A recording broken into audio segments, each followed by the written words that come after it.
বিশ্বের সবচেয়ে বরফে ঢাকা স্থানে যেখানে তাপমাত্রা এতটাই কম যে জীবন প্রায় অসম্ভব, সেখানে রয়েছে একটি রক্তের মতো লাল জলপ্রপাত। এটি ব্লাড ফলস নামে পরিচিত।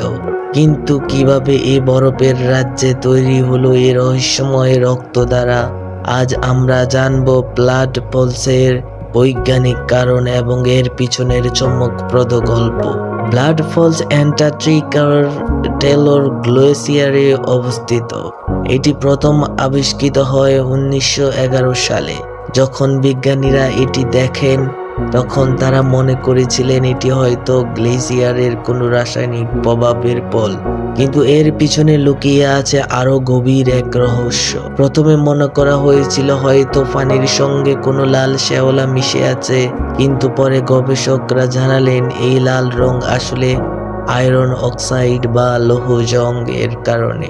প্রায় 20 লাখ বছর আগে বরফের নিচে আটকে থাকা প্রাচীন লবণাক্ত পানির স্রোত যখন বাতাসের সংস্পর্শে আসে তখন আয়রন অক্সাইড তৈরি হয়, যা পানিকে রক্তের মতো লাল করে তোলে। তাহলে কি বরফের নিচে জীবন আছে? আশ্চর্যের বিষয় হলো ব্লাড ফলসের পানিতে মাইক্রো অর্গানিজমের অস্তিত্ব পাওয়া গেছে, যারা অক্সিজেন ছাড়াই টিকে থাকতে পারে। এই প্রাণীগুলো প্রাচীনকালের লবণাক্ত পানিতে আটকা পড়ে গিয়েছিল এবং এক নতুন ধরনের ইকোসিস্টেম তৈরি করেছে। বিজ্ঞানীরা বিশ্বাস করেন ব্লাড ফলস আমাদেরকে পৃথিবীর বাইরের গ্রহ বা উপগ্রহগুলোর জীবন সম্পর্কে ধারণা দিতে পারে। উদাহরণস্বরূপ ইউরোপা এবং এনসেলাডাসের বরফে ঢাকা মহাসাগরের কথা বলা যায়।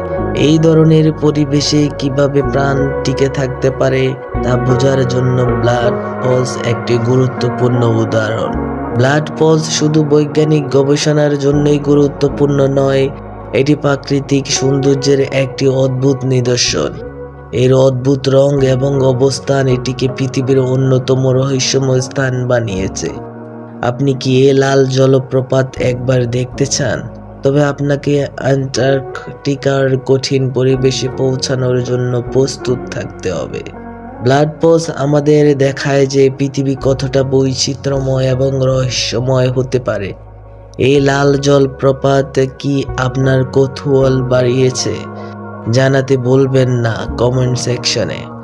আর এমন অবিশ্বাস্য এবং চমকপ্রদ কাহিনীর জন্য সাবস্ক্রাইব করুন আমাদের চ্যানেলে।